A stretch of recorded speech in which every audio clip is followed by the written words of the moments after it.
Olá, pessoal, tudo bom? Na aula de hoje nós vamos conversar sobre deficiência. E dentro desse vasto assunto, porque é um assunto longo, complexo, mas simples, não é difícil de entender não, a gente consegue pegar rapidinho.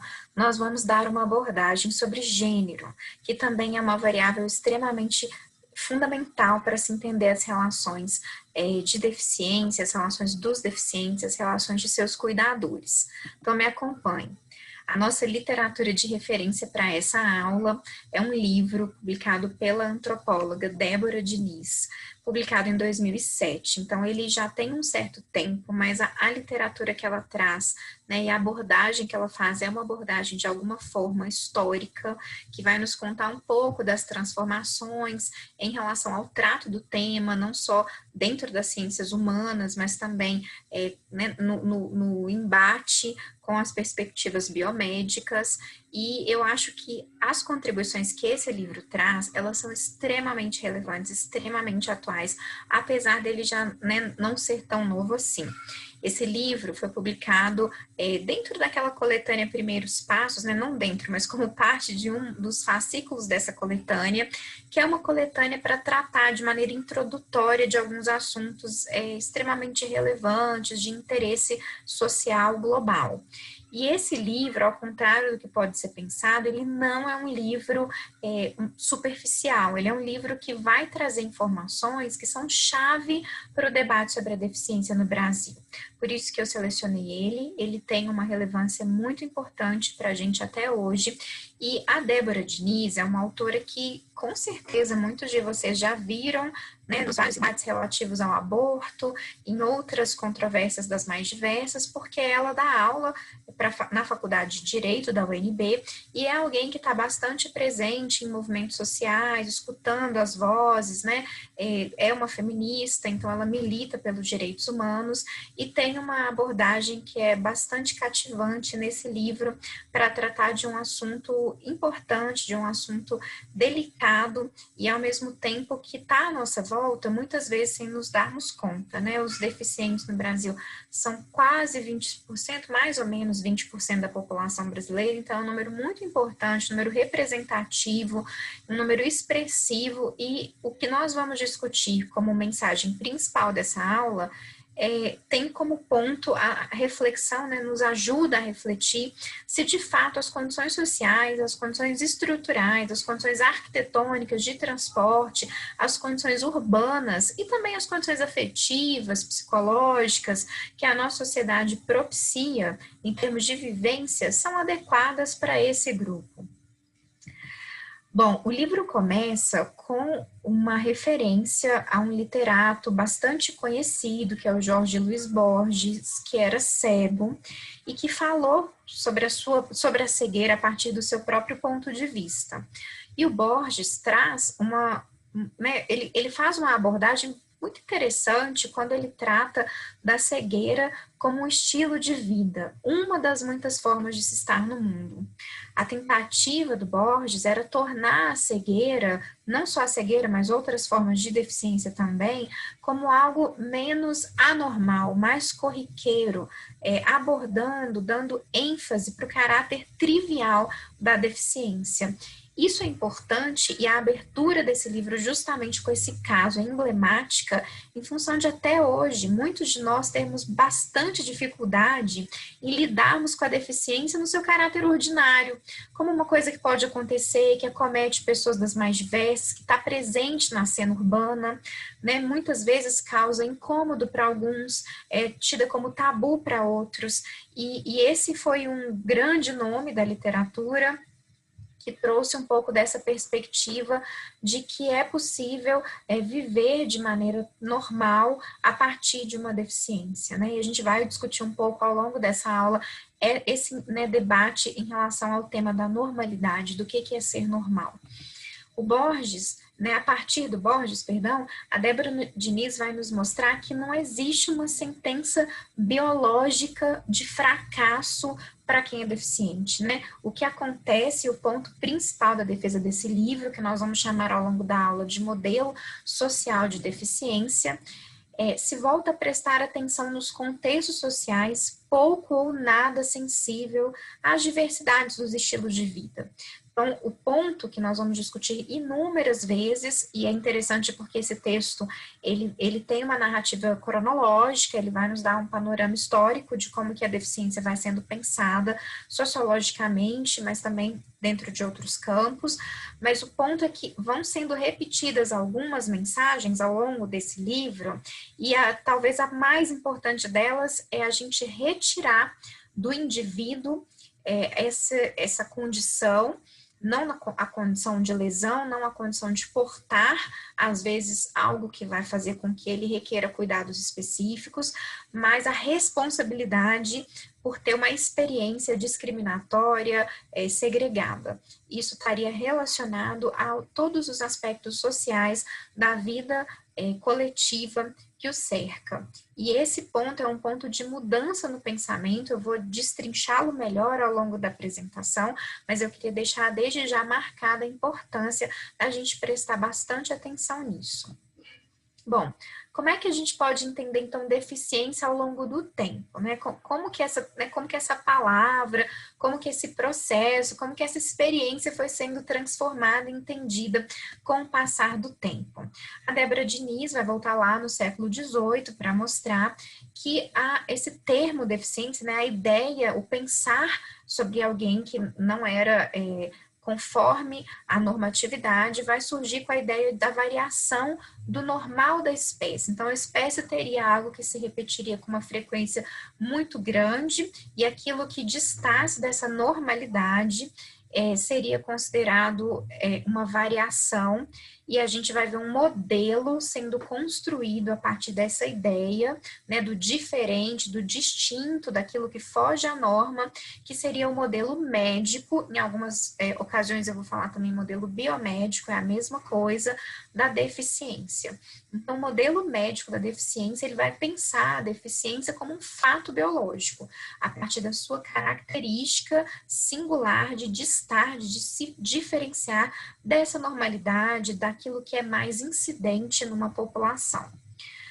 A gente vai perceber também que lá nos anos 70, então, se a gente for pensar, nós estamos, né, aí já distantes um pouco, mas isso não é antigo, né? Isso é bem recente, se a gente for considerar a história humana, a gente vai ter um movimento nos Estados Unidos e no Reino Unido para poder criar algo que contraponha a ideia do modelo médico ou biomédico da deficiência, que vai receber o nome de modelo social da deficiência. E esse modelo, uma das grandes contribuições que ele vai nos trazer é questionar a noção de normalidade, apontando que a anormalidade é um julgamento estético, ou seja, um juízo de valor, que a diferença não necessariamente precisa estar associada a um juízo moral, a um valor estético, a algo que é bom, ou que é belo, ou que é ruim, que é feio, que é desagradável, que não é interessante aos olhos, né? Então, eles vão apontar como a constituição de uma normalidade implica necessariamente na constituição de uma anormalidade, e essa anormalidade está associada a um valor estético, a um valor moral.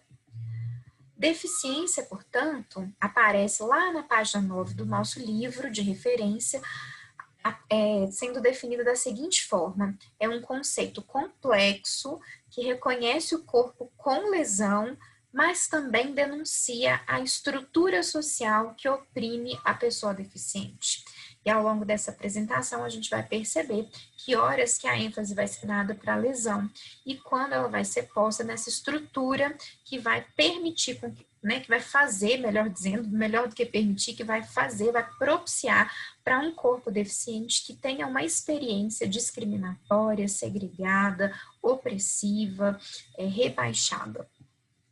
Então, a deficiência é uma das formas de opressão que podem, né, estar presentes no corpo, que podem surgir a partir do corpo. A gente tem outras, como a opressão pela raça, opressão por gênero, e mais para frente também a gente vai ver como que essas variáveis podem se correlacionar com a experiência de deficiência. Nessa mudança que eu apontei para vocês, paradigmática, que vai acontecer nos anos 70, que daqui a pouquinho já eu vou falar bem sobre ela, a gente vai ter mudança importante, uma inflexão no uso das terminologias para tratar desse assunto.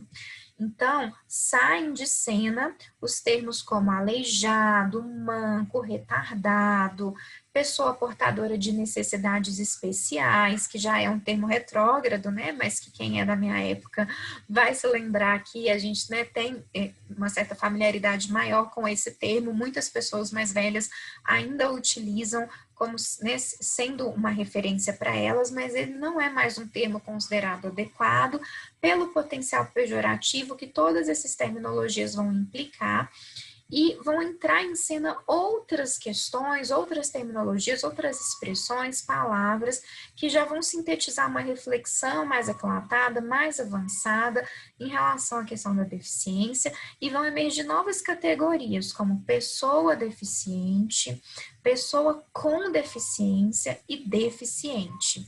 A Débora Diniz vai defender o uso do termo deficiente pela questão da relação deste termo com os mecanismos de identidade. Então, o que isso quer dizer? Isso quer dizer que o termo deficiente, ele está associado àquilo que eu sou. Então, a minha experiência é marcada, atravessada por uma característica que me é inerente, é um marcador da minha identidade. Por isso, o deficiente. O pessoa com deficiência é um termo, né, muito empregado por uma série de movimentos sociais, então não é um termo que a gente vai ver absolutamente descartado nos dias de hoje, porém, é importante que a gente se lembre, que a gente preste atenção, que essa expressão com pode denotar que a deficiência é um anexo, que a deficiência é uma parte de um indivíduo. E nessa aula nós vamos perceber duas desconstruções em relação a isso. O primeiro, que eu já falei, relativo à identidade, é que a deficiência marca a trajetória de um sujeito. Algumas deficiências vão ser definidoras, talvez, da maior característica de identidade de um sujeito. Então, falar de uma pessoa com deficiência, né, como se a deficiência fosse uma parte da pessoa e muitas vezes não representasse quase a sua totalidade em termos identitários, pode induzir a erros importantes. Mas, na minha perspectiva, o problema maior dessa terminologia, pessoa com deficiência, está no fato de atribuir à pessoa a característica da sua deficiência, enquanto essa expressão ajuda a anular ou a pelo menos obscurecer a relevância que a experiência de deficiência, que a estrutura social, melhor dizendo, tem para determinar a experiência de deficiência, sobretudo quando essa experiência é extremamente negativa. Então, a gente tem que tomar cuidado com terminologias que atribuam ao indivíduo especificamente essa característica, uma vez que essa característica poderia sim ser vivenciada por um grupo sem necessariamente trazer experiências ruins. A gente vai discutir isso em seus pormenores e acho que isso vai ficando mais claro na medida em que eu for discorrendo melhor sobre os vários pontos desse trabalho. Então, como eu já disse para vocês, os primeiros questionamentos surgiram na década de 1970, sobretudo no Reino Unido. Nós vamos ver um primeiro nome, que é o Paul Hunt, extremamente importante, um sociólogo deficiente, que se inspirou no conceito de estigma do Irving Goffman, sociólogo também bastante conhecido, e que escreveu uma carta em 1972 para o jornal The Guardian, propondo que fosse organizada, né, um grupo de indivíduos, uma organização política, que fosse especificamente que reunisse especificamente deficientes. E essa ideia era para trazer a voz dos deficientes para lidar com as questões relativas às deficiências. Então, esse grupo foi formado em 1976, 4 anos depois dessa carta. Foram processos morosos de comunicação entre aqueles que o constituíram como membros, e em 1976 foi formada a UPIAS, que é a Liga de Lesados Físicos contra a Segregação. Essa liga se tornou uma resistência política e intelectual extremamente importante contra o modelo biomédico, tentando redefinir, né, propondo uma redefinição dos conceitos de lesão e de deficiência em termos sociológicos. Então, esses conceitos deixariam de ser definidos especificamente, né, criados, interpretados e com seus valores decorrentes especificamente do campo biomédico e passariam a ser construídos, narrados também a partir do olhar sociológico. Nós temos alguns nomes que vão aparecer ao longo de todo o livro, que são fundamentais e que estavam presentes na formação de 1976 dessa liga, que são o Michael Oliver, Paul Aberle e o Vic Finkelstein. Bom, então, por que é importante, tão importante a UPIAS em 1976? Porque já haviam centros e instituições para deficientes há mais de 200 anos. Então, essa não foi a primeira liga, não foi pioneira no cuidado, na atenção, na preocupação relativa à deficiência. Só que esses centros, qual que era o objetivo principal deles? Afastar as pessoas ou normalizá-las de modo que elas pudessem retornar ao convívio social. Esse era o objetivo fundamental desses centros que se preocupavam em atender os deficientes. Por outro lado, a UPIAS não vai ter isso, ela vai ser uma resistência a essa segregação que tentava tanto transformar esse deficiente em alguém não deficiente, quanto ou afastá-lo do convívio social. Então, para se conviver socialmente, o indivíduo deveria estar necessariamente próximo daquilo que era o corriqueiro, que era o normal, e a UPIAS vai entrar como essa instituição política, intelectual de resistência em relação a essas instituições precedentes. E a partir dela, nós podemos discutir, então, o que é a deficiência, né? Como pensar a deficiência? A deficiência é uma forma particular de opressão social sofrida por grupos minoritários. Nós vamos pensar muito essa experiência como uma experiência sociológica. Vamos tirar um pouco a ênfase da lesão. A lesão existe, a lesão é um dado biológico, mas vamos enfatizar a situação, para usar os termos da Débora Diniz, coletiva de discriminação institucionalizada. O que isso quer dizer?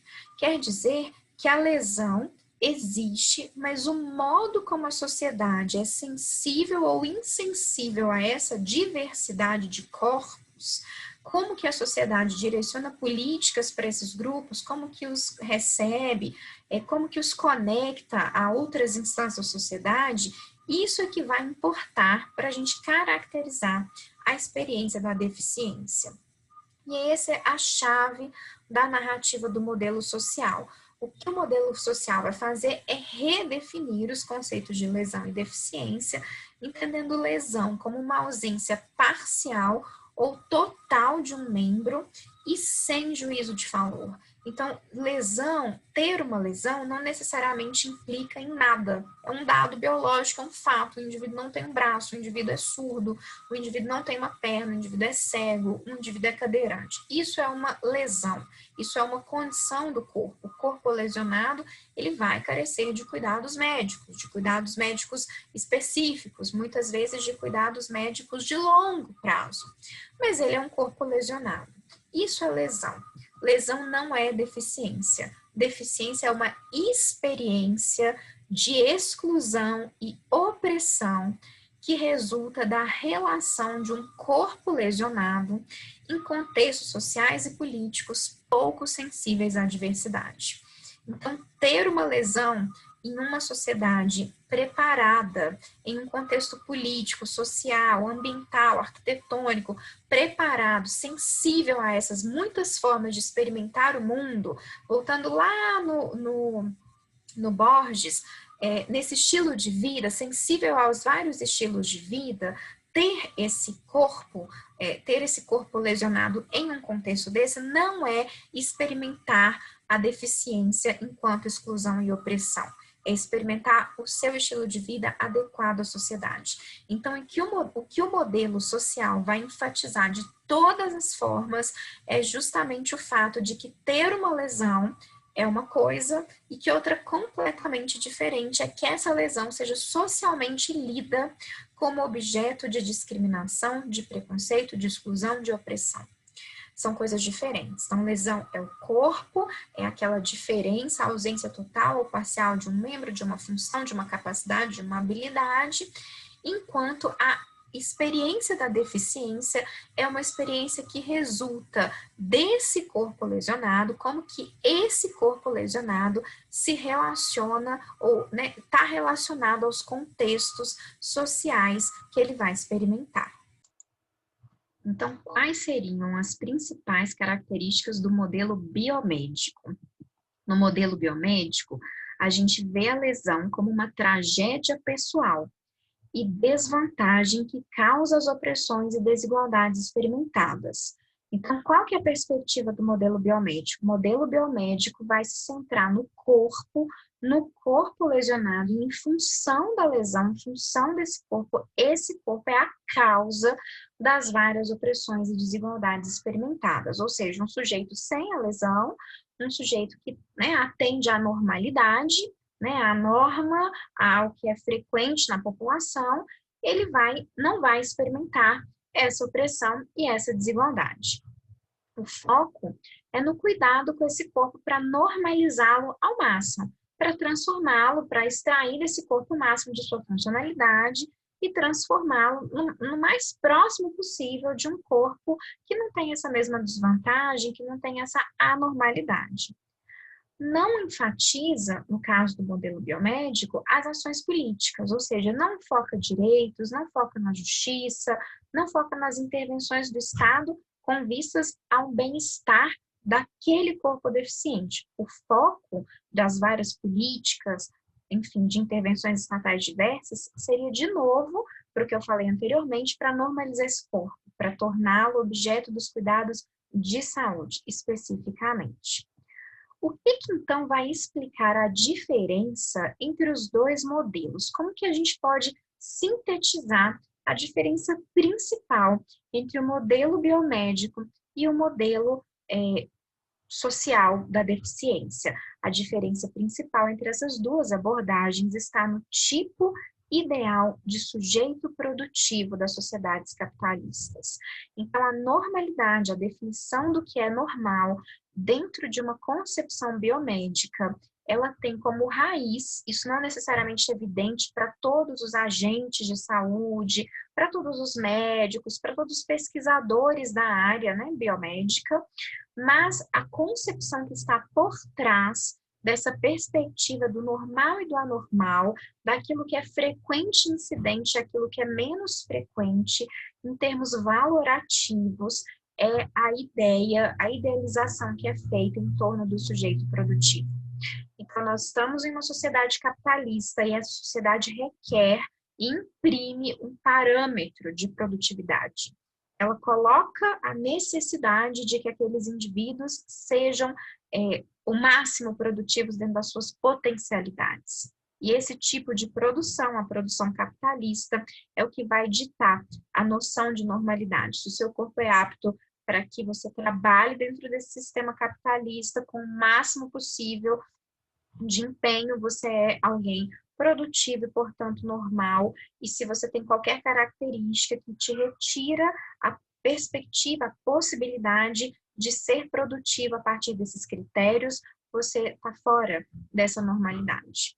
Os deficientes, dentro do sistema capitalista, isso vai ser bastante falado lá na UPIAS, pelos primeiros deficientes sociólogos que pensaram e que criticaram o modelo médico, a Débora Diniz vai retratar isso.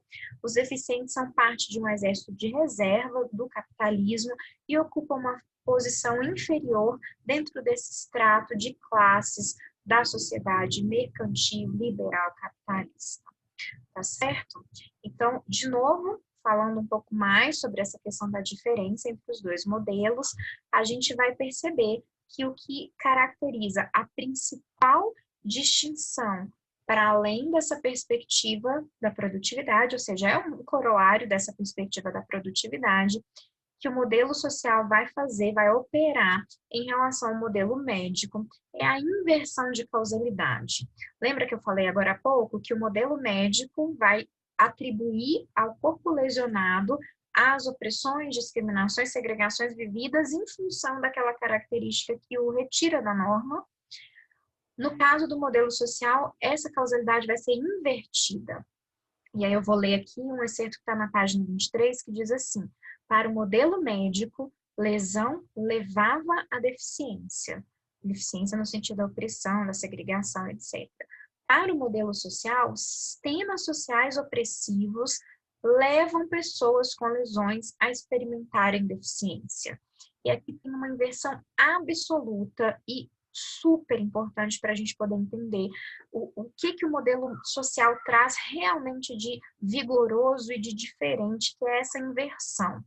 O corpo lesionado, ele existe, ele é um dado biológico, uma pessoa tem uma disfunção, uma incapacidade, né, uma limitação, a ausência total ou parcial de um membro do seu corpo. Mas o modo como isso é lido pela sociedade é que é causador da experiência de deficiência, que é causador da discriminação.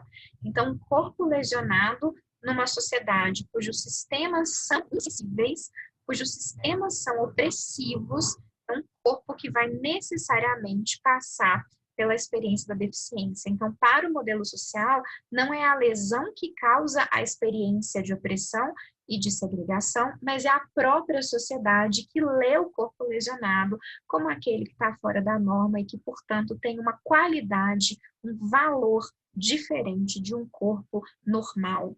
E o valor, de novo, repetindo para a gente poder frisar bem isso, o valor que está por trás, a régua que mede a valoração desses corpos é o capitalismo. É o capitalismo mercantilizado, é o capitalismo ocidental, é o capitalismo liberal. Então, nós temos aí um modelo social como um modelo, né, social da lesão, também chamado assim, ou opressão pela deficiência. Ambos os modelos, no entanto, têm algo em comum, como eu já falei, mas vou repetir. Eles concordam que a lesão existe e que ela é objeto de cuidados biomédicos. Então, o modelo social, embora ele esteja frisando que é a sociedade que causa a deficiência, ou seja, a deficiência ela não existe, porque a deficiência ela não é uma lesão, ela é uma experiência de opressão, ela é muito mais complexa, ela é multifatorial, ela é um modo de existir, de ser e agir na sociedade. A causa dessa deficiência para o modelo social não é a lesão, é a própria sociedade. No entanto, ambos os modelos vão concordar que a lesão existe e que a lesão deve ser tratada com cuidados biomédicos. Certo? Agora vamos passar para o que vai acontecendo aí depois da UPIAS, nos anos 80 e nos anos 90, que nós vamos observar uma série de mudanças que vão sofisticar essa discussão e que vão render muitas outras inflexões, mudanças no sentido da discussão da temática da deficiência. E a gente começa aí com a criação de curso de graduação sobre deficiência, mas também o lançamento de obras icônicas nesse trato, obras que são citadas e referendadas até os dias de hoje, criação de um periódico específico para tratar do tema fora do eixo biomédico, então para tratar a deficiência a partir das ciências humanas, criação de uma editora especializada nesse trato. A gente tem uma circulação muito grande de materiais das ciências humanas, materiais sociológicos, antropológicos, a partir de um olhar distinto, né, de um modelo que não é mais o biomédico e que vai se pulverizar com toda essa, né, com todo esse desenvolvimento de periódicos, editoras, graduação, enfim, esse conhecimento que vai se alastrar nessas décadas. Consequentemente, a gente vai ter ajustes nas terminologias usadas, sobretudo encitados pela Internacional de Deficientes, então outras terminologias, né, vão sendo retiradas do escopo para dar lugar àquelas que eu falei já antes, que são as que mais são utilizadas, e a gente tem uma ampliação importante feita pela UPIAS do que seria deficiência. E agora a deficiência, aquela experiência de opressão socialmente atribuída, né, cuja origem é social e não é a lesão que causa a experiência da deficiência, mas é a própria sociedade que é o seu causador, que é a sua raiz, a gente vai perceber uma modificação na UPIAS desse significado das deficiências com a ausência de adjetivações das lesões. Em que isso implica?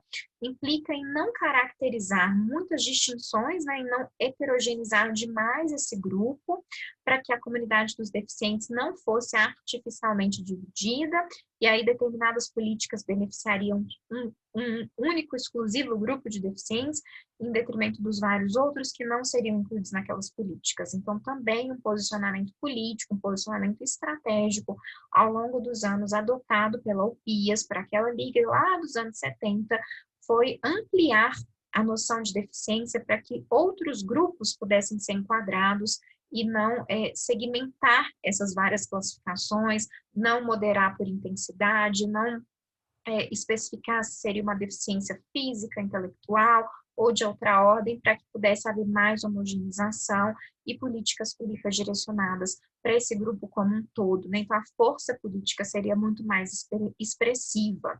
E é importante a gente lembrar lá daquilo que eu falei lá atrás. O PIAS é uma liga que vai ter um papel extremamente relevante como resistência intelectual e política, portanto, para discutir isso no âmbito das políticas, né, dos direitos humanos, das intervenções estatais, dos apoios, dos cuidados, certo? A gente tem também na década de 80 mesmo, 1980, a publicação pela OMS de um catálogo oficial, uma classificação, né, cuja sigla é ICIDH, que revigora o modelo médico ao unificar as terminologias lesão, deficiência e handicap, por exemplo, que é uma terminologia que vai ser completamente estipada na década seguinte, mas unifica essas três terminologias a nível internacional, vinculando-as ao campo das doenças, vinculando-as ao catálogo internacional de doenças que a gente conhece como CID. Então, a criação dessa classificação, ICIDH, foi muito relevante para revigorar aquele modelo biomédico que nós já falamos que tinha sido tão criticado lá desde meados dos anos 70, porque, de novo, faz com que essas várias formas de experimentar o mundo, esses estilos de vida, a partir de características específicas, perdas de habilidades, né, de capacidades, de membros do corpo, possam ser enquadradas dentro de uma classificação muito ampla para poder compreender as doenças, né? Então, volta de novo a ser patologizado, né? A deficiência enquanto patologia. Aí nós vamos ver que muitos sociólogos, muitos pensadores teóricos vão fazer críticas ferrenhas a essa classificação, a ICIDH, e aqui eu vou fazer uma síntese dessas principais críticas. A primeira delas foi porque essa classificação foi produzida por pessoas que não tinham experiência na deficiência. Então, a autoridade do deficiente, ela é evocada nessas críticas para dizer, olha, classificar essas deficiências várias, sem ouvir os deficientes, sem ouvir as pessoas realmente falarem a partir da experiência na deficiência, é normatizar, né, patologizar as doenças e é discriminar, oprimir, desqualificar, inferiorizar aqueles que têm autoridade para falar, porque são aqueles que têm as vivências nas deficiências. Uma segunda crítica diz respeito à normalidade, porque a ICIDH vai ter como pressuposto a normalidade. Então, em toda a sua classificação, as várias formas de deficiência vão se contrapor à normalidade. Então, a normalidade vai ser um pressuposto, a normalidade enquanto aquelas características principais que incidem numa população em termos biomédicos. Então, essa é uma outra crítica importante que se faz a essa classificação. A mais importante de todas as críticas, e aqui eu condensei duas que a Débora Diniz traz no livro, eu condensei em uma só, que é desconsiderar os contextos sociais que segregam as pessoas com lesões, porque na medida em que você faz uma classificação que é uma classificação de lesões, você não imputa relevância, você não atribui qualificação aos contextos que vão transformar essas lesões num problema, porque elas poderiam não ser necessariamente um problema se tivessem contextos sensíveis e adequados. A fluidez desses indivíduos, né, desses indivíduos plurais, desses indivíduos distintos, nos contextos de vivência geral, e aí você individualiza o problema, né? Então, o problema, de novo, vai, né, a lesão, perdão, vai ser individualizada. Então, de novo, ela recai a própria experiência da deficiência vai recair em cima do portador da lesão, daquele que tem uma lesão. Então, de novo, individualizando o problema, trazendo o problema como uma tragédia pessoal, como uma anormalidade, como uma responsabilidade do sujeito e não do contexto no qual ele está inserido. Por fim, a aproximação da deficiência com a doença, que já falamos, né? Porque a gente está falando de uma classificação da Organização Mundial de Saúde, então, da maneira como isso de alguma maneira da forma como isso de alguma maneira se enquadra nessa perspectiva da deficiência enquanto uma doença. E aí, portanto, que precisa de aparatos para sua correção, que precisa de políticas para que ela possa ser sarada, sanada e assim por diante, não permitindo, não visualizando a possibilidade da convivência com essa diferença, da convivência com a limitação e assim sucessivamente. Bom, claro que isso não passa despercebido, né, gente? Claro que vão haver muitos outros críticos que vão tentar reverter essa classificação, que vão tentar fazer com que uma classificação mais atualizada seja posta dentro dessa, né, seja uma classificação mais usada, mais compartilhada e mais próxima daquilo que a gente, né, tanto viu que o movimento da UPIAS e os outros, em consequência, tentaram solidificar nessa discussão. Então, a gente tem, em 2001, uma revisão da ICIDH, chamada CIF, Classificação Internacional de Funcionalidade, Deficiência e Saúde, e, embora essa seja uma revisão atualizada, a gente vai ver que ela não é utilizada em todos os contextos universalmente. Entretanto, ela vai cunhar a deficiência como parte dos domínios da saúde.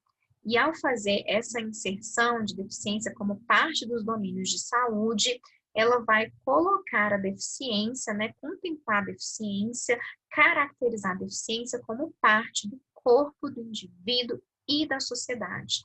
Então, tentando incorporar as dimensões interrelacionais, as dimensões relacionais de interdependência, que eu vou falar um pouquinho sobre interdependência, que vão aparecer como relevantes e que já vão ter sido tanto objeto de luta da UPIAS e, né, de autores e de pensadores teóricos anteriores. É uma abordagem, portanto, que é um nome bastante conhecido no meio da saúde, que é biopsicossocial, que seria essa tentativa de integrar, de fazer uma síntese, entre os dois modelos, o modelo médico, biomédico e o modelo social da deficiência. Então, uma abordagem biopsicossocial seria uma tentativa de associar essas duas grandes visões, entendendo o corpo, entendendo o indivíduo, enquanto portador de uma lesão que carece de observação, que carece de cuidados médicos, mas também que está inserido em uma sociedade, que tem as suas particularidades, que vai ser favorecido ou desfavorecido em relação ao seu contexto e que vai poder experimentar né, uma vivência muito boa ou extremamente ruim, desgastante, opressora, reprimida, em função da vivência naquele contexto.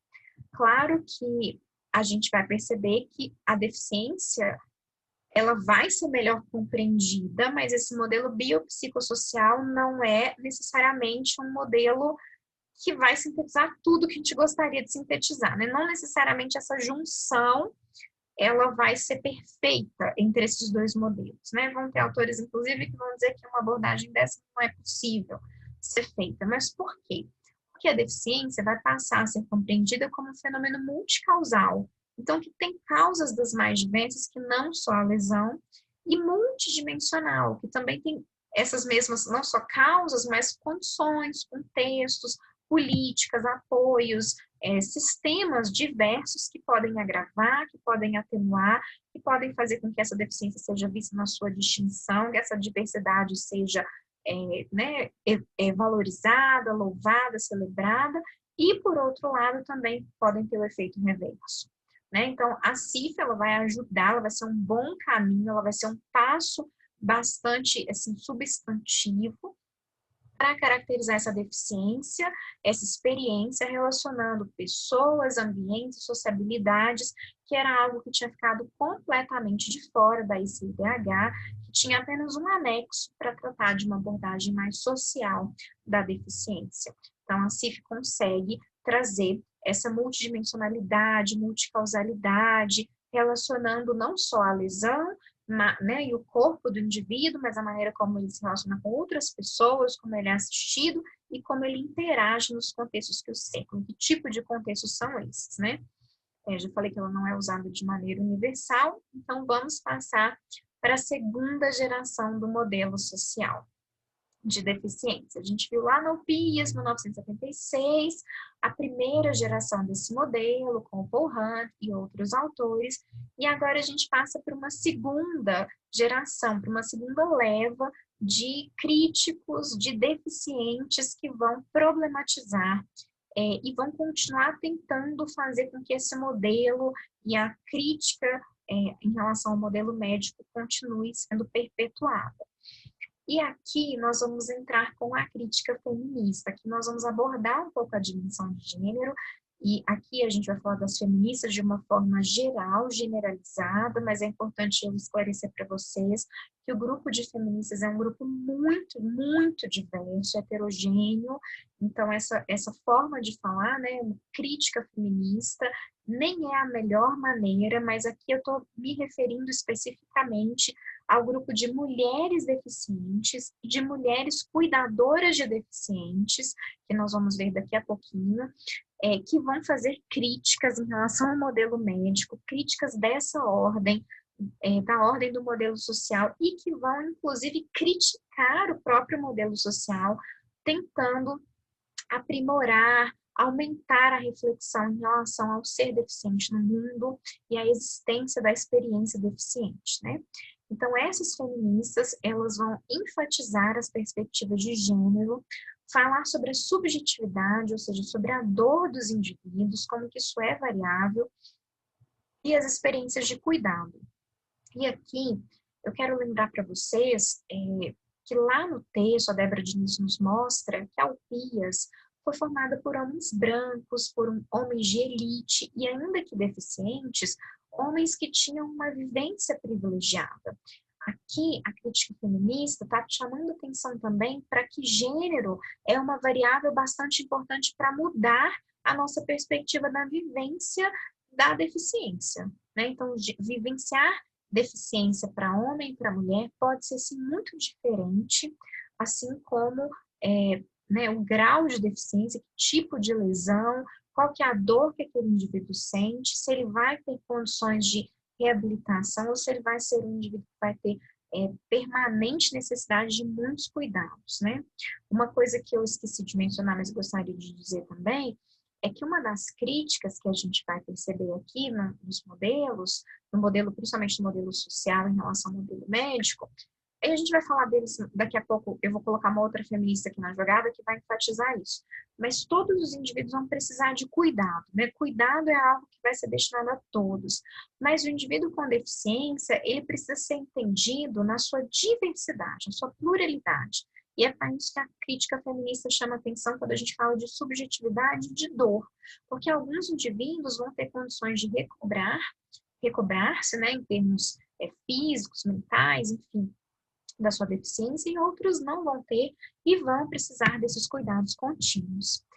Então, uma outra questão que se discutiu-se muito foi as semelhanças, a partir da crítica feminista, né, entre as lesões e as doenças crônicas. Então, o indivíduo às vezes tem uma lesão que o caracteriza como deficiente, às vezes ele não tem uma lesão, mas ele tem uma doença crônica, então a necessidade de talvez pensar que os doentes crônicos são deficientes também.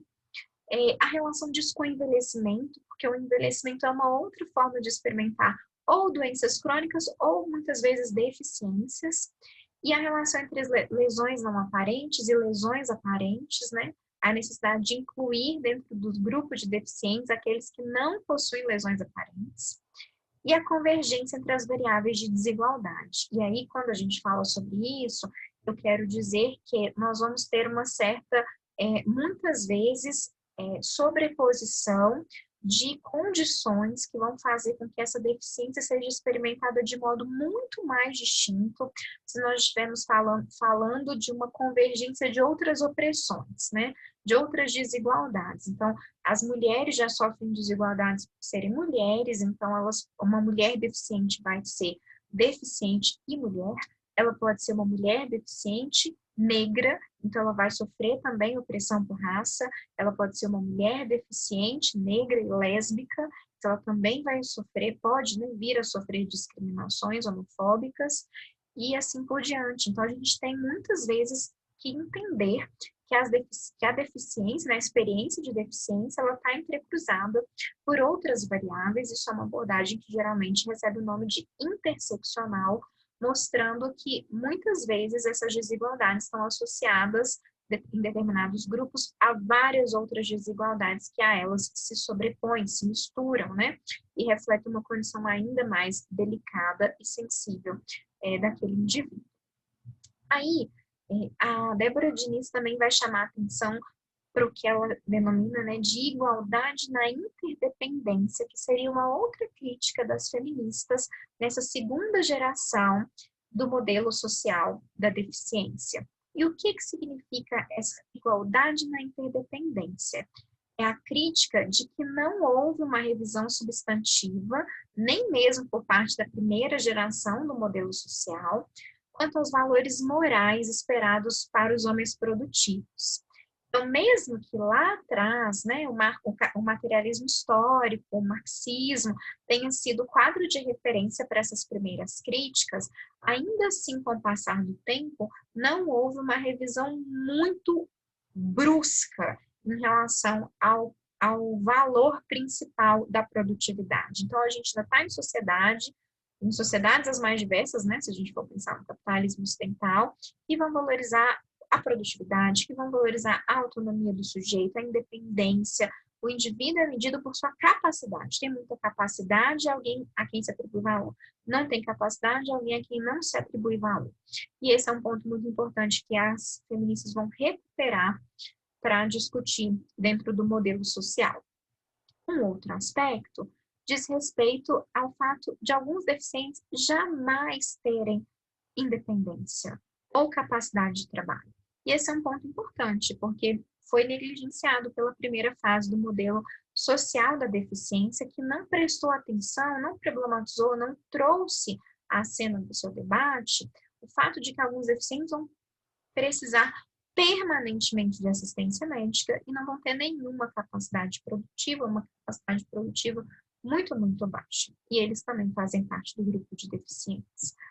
E aí, a igualdade pela deficiência vem do fato de que o corpo lesionado continua sendo objeto das narrativas e controles biomédicos. Né? Então, eles voltam lá atrás, naquela ideia que a gente falou, né, que o modelo social da deficiência e o modelo biomédico são ambos modelos que enxergam a lesão como cuidado biomédico. Aqui, as feministas vão começar a chamar a atenção para o fato de que essas narrativas sobre o corpo lesionado vão continuar dentro do controle biomédico. Né? Então, o parâmetro para se analisar os indivíduos com lesão, para tratar das lesões, não é um parâmetro sociológico, não é um parâmetro antropológico. Agora, mais recentemente, gente, com essas críticas feministas, né, já se fala muito, já existem teorias que vão advogar pela permanência do deficiente e pela possibilidade de o deficiente escolher não ter assistência para transformar aquela sua condição a partir do parâmetro da normalidade, né? Não se tornar funcional e produtivo a partir desse critério de funcionalidade e produtividade, mas poder conviver com sua deficiência do modo como ele acha que deve ser, né? Mas as feministas começaram a questionar isso, que o controle desses corpos ainda era feito por parte da medicina, dos agentes de saúde. O corpo lesionado é privado, mas também é político. Essa é uma outra crítica que elas vão fazer, porque esse corpo lesionado, até mesmo pelos membros da UPIAS, pelos primeiros críticos, né, criadores do modelo social da deficiência, ele vai ser um corpo pensado como privado, né? As consequências da relação desse corpo no contexto social são políticas, mas as mulheres feministas vão dizer, não, esse corpo é político, na medida em que é esse corpo que, em contexto de desigualdade, vai experimentar a deficiência, né? Então, elas vêm com aquela velha máxima do feminismo de que o privado é político, estendendo aquela perspectiva de que o doméstico é objeto de consideração e, portanto, de luta por igualdade, luta por políticas de direitos das mulheres, elas transferem isso para pensar a deficiência, pensando que sim, o corpo lesionado é um corpo objeto de política, por isso ele deve ser exposto, ele deve ser pensado, ele deve ser considerado. E aqui, agora, vamos entrar com a perspectiva do cuidado e das cuidadoras. As cuidadoras eram agentes que não tinham voz, que não tinham fala, que não tinham oportunidade naqueles movimentos anteriores do modelo social da deficiência. Agora, com a crítica feminista, elas passam a ganhar voz. Por quê? Elas não são deficientes, mas elas são mulheres, né? E aí a maioria é mulher, que cuidam de deficientes, né? Que carregam, que conseguem entender a deficiência a partir de um outro olhar, mas um olhar de carregar essa atribuição do cuidado. Então, a gente tem aqui uma filósofa estadunidense que é citada no texto da Débora Diniz, que é a Eva Kitter, e que vai falar que a interdependência é uma condição humana. E as pessoas são dependentes, né? O bebê é dependente desde quando ele nasce, em todas as suas funções. A gente vai ganhando uma certa autonomia ao longo do tempo, mas os idosos são dependentes, os deficientes são dependentes. Então, em vários momentos, né, uma pessoa cometida de um câncer, ela vai se tornar dependente muitas vezes. Então, a Eva aqui vai tentar mostrar que a interdependência é uma característica das relações sociais, é uma característica do ser humano, dos indivíduos. Os indivíduos, eles não são autônomos o tempo inteiro. Ao contrário, a parte em que eles são completamente independentes pode ser proporcionalmente bem menor do que eles são completamente dependentes.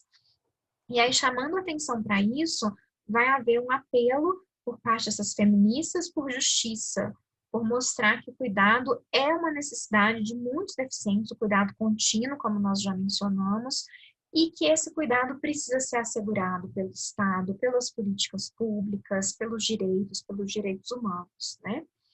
E elas vão também advogar para que a teoria do cuidado não caia na caridade, então não é, né, uma questão de caridade, é uma questão de direitos, é uma questão do papel do Estado de garantir a vivência desse sujeito em situação plural, em situação de diversidade, permitir que essa diversidade exista e que ela permeie, né, a sociedade, que os indivíduos possam viver, né, estilos de vida dos mais diversos, mas também elas tiveram que lutar para que esses questionamentos não fossem vistos como substitutivos do modelo social e que, portanto, repensassem esse modelo, fizessem esse modelo cair por terra, dado que a ênfase na lesão é uma ênfase que o modelo social tentou retirar ao máximo, teve esse efeito perverso, né, gente, de tentar de não apelar muito para a justiça pelos direitos, pelas proteções do Estado.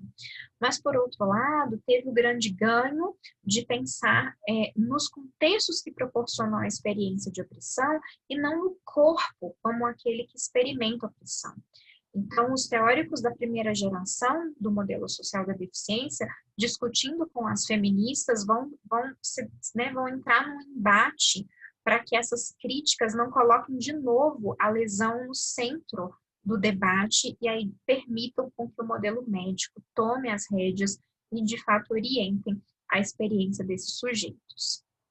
A gente vai terminar essa aula fazendo referência ao Jacob Stenbrook, que é um teórico, professor de Cambridge, citado ali no finalzinho, na conclusão do livro da Débora Diniz, que vai dizer que os deficientes têm o direito, e aqui eu coloquei humano porque se trata de direitos humanos, de estar no mundo. Então, os deficientes têm direito de estar nas ruas, nas faculdades, nas escolas, nos hospitais, nos escritórios, nas fábricas, nas lojas, em todos os lugares. É um direito que os deficientes possuem de ocuparem esses espaços, e aí faz parte da sociedade como um todo, nas suas formas mais institucionalizadas e organizadas, principalmente, a assegurar o ir e vir desse deficiente, que ele possa ter experiências como quaisquer outras pessoas que não estejam naquelas circunstâncias.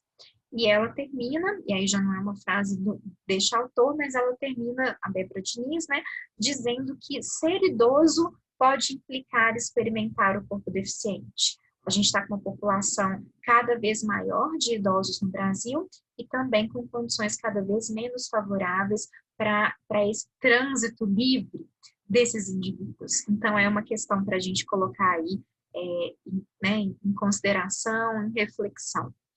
É isso, pessoal. Essa foi a nossa aula sobre o que é deficiência. Eu espero muito que vocês tenham gostado e até mais. Obrigada.